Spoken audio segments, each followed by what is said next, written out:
pleno 2025 e ainda dá para encontrar uma forma diferente de fazer um filme de casa mal assombrada.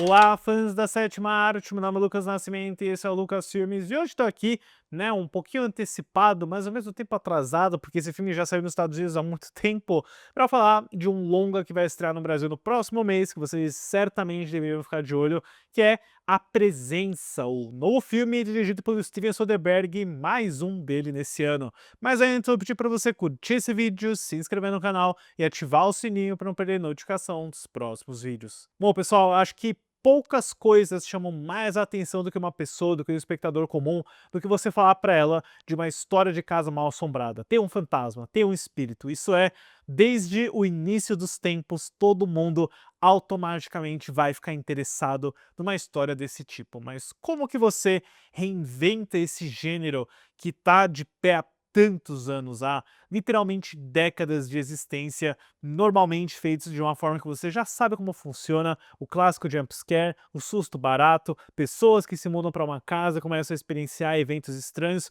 Eu diria que o Atividade Paranormal, em 2009, deu início a um tipo de abordagem que foi muito bem feita, muito popular, mas que aí, obviamente, se esgotou com tantas continuações.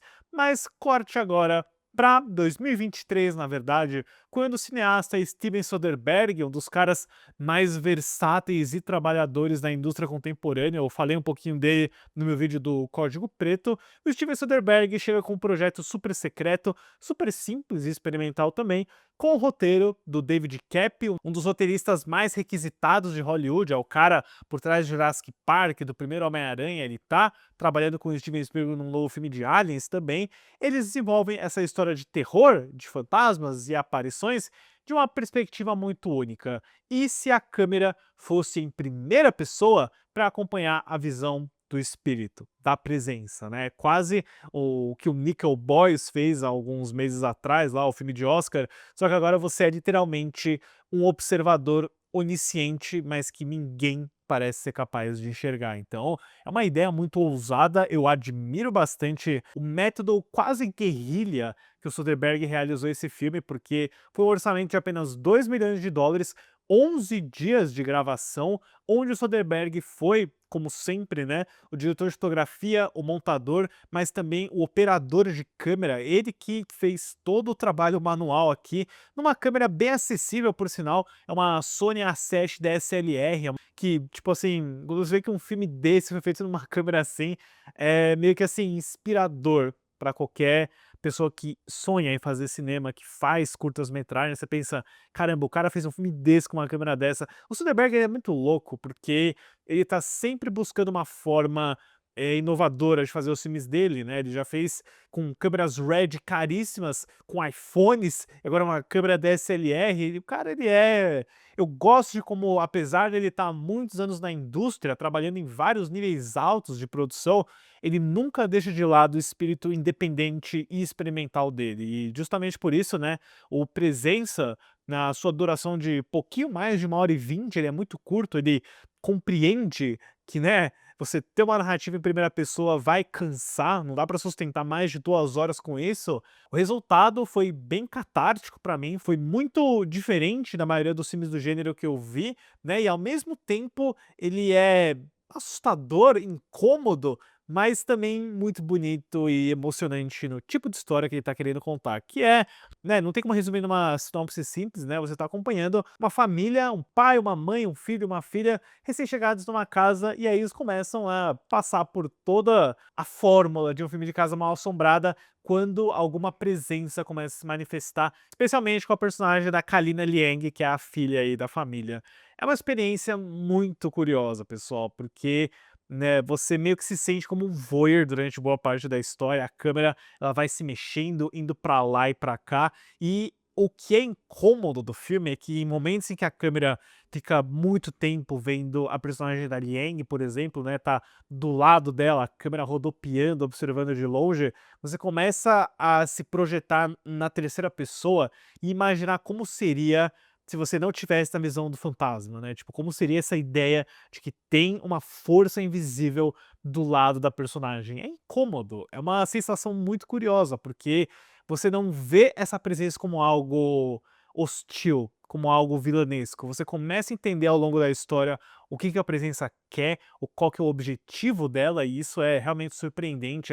Tem uma virada de roteiro aí do David Koepp que é muito, muito forte, que dá pra você pegar da metade pro final. Eu, pelo menos, assim, consegui entender o que ia ser, mas dá um choque muito forte no final pra revelar o que tá acontecendo naquela história, e eu fiquei bem encantado com isso. Eu acho que tem um domínio, obviamente, de câmera e fotografia, que também é assinada pelo Soderbergh, mas também pela forma como ele aproveita os espaços, os ambientes da casa. É curioso como a presença está constantemente se escondendo dentro do guarda-roupa, observando os personagens através das frestas, e também fiquei surpreso em ver como a presença interfere nos objetos. Você vai ver livros levitando, portas sendo fechadas, a luz piscando, a câmera inteira sacudindo para provocar o impacto naquele espaço ali. Então isso é muito impressionante na minha opinião, mas eu devo avisar vocês com toda certeza, porque eu fui ver os trailers do filme, eles vendem algo que não é, tá? Eles vendem a presença como se fosse um grande filme de terror, mega assustador. Não é o caso, não é um filme de susto, não é um filme que vai acontecer muita coisa. Eu até conseguiria imaginar muitas pessoas achando ele chato, sem acontecimento, monótono. Tem que entrar na vibe do filme, tem que entender o que ele tá querendo dizer, e ele naturalmente não vai ser pra todos e não tem o menor problema nisso.